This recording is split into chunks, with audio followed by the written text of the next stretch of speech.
So I see that the head of the United Nations International Monetary Fund, Christine Lagarde, is facing charges in France for embezzlement. She was in court a few days ago. If found guilty, she could go to prison for 10 years.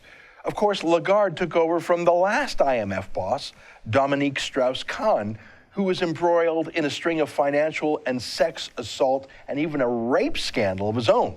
Strauss-Khan is like a French Bill Clinton. He got away with so much for so long.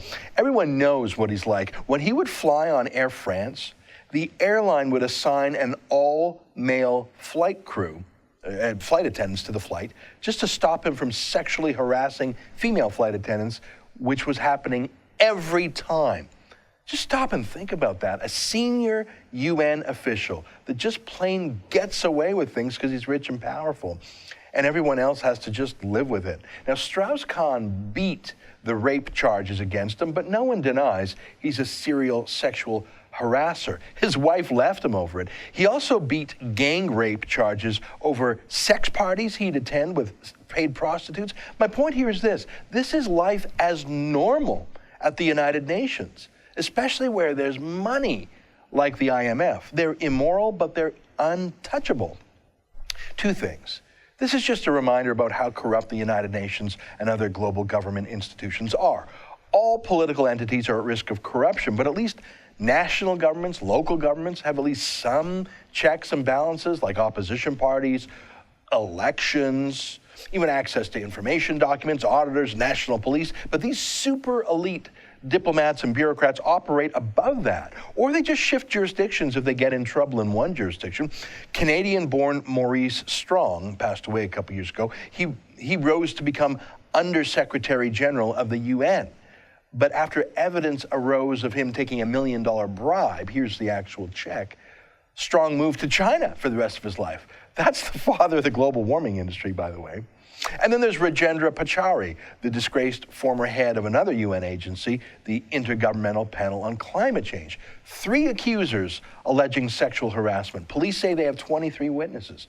I'm just amazed the thing's actually going to trial.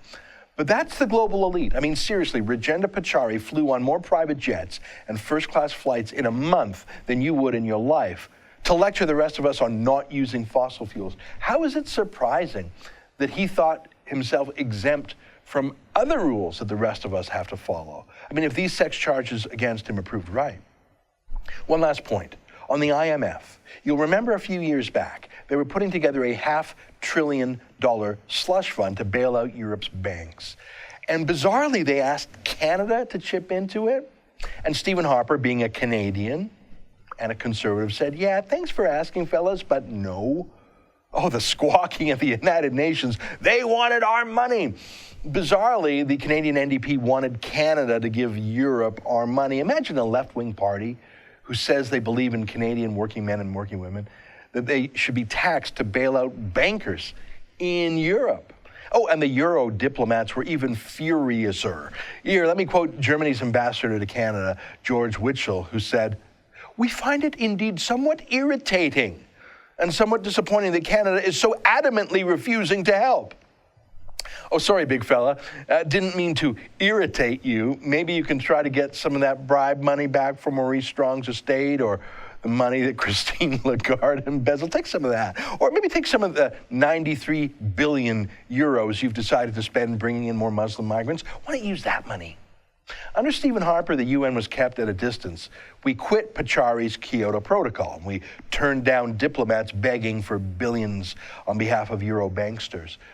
The charges against Lagarde prove how wise that was. But look at Trudeau, jetting out again on another foreign junket, he's in Japan now, to meet with more global governance groups just as unaccountable and luxurious as the rest. He never goes on a foreign trip without announcing hundreds of millions or even billions of dollars in handouts to foreign governments. The more corrupt, the better, it seems. Hey, do you think any of the Canadian tax money that Trudeau is throwing at foreigners, do you think there's just the teeny tiniest chance it's being embezzled too? For the Rebel.media, I'm Ezra Levant. Thanks for watching. Click here to never miss a Rebel update. Want even more of the Rebel? Well, click here to become a premium member.